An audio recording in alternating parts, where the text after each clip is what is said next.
Hello guys, oo nga pala, ngayon ko i-share sa inyo yung mga kaganapan nung pumunta kami ng Occidental Mindoro guys. Sumama kami sa pinsan ng asawa ko.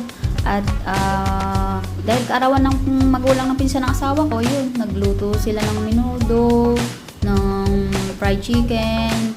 Marami pa yan guys, spaghetti. Marami pa yan guys, as in, meron din, nag-ihaw din sila ng manok. Super dami, as in yung mga handa din ng time na yun, at mayroon din silang sariling bangka, at yun, habang nagbabanding time, naghihintay na maluto ang pagkain guys. So yun, super happy as in.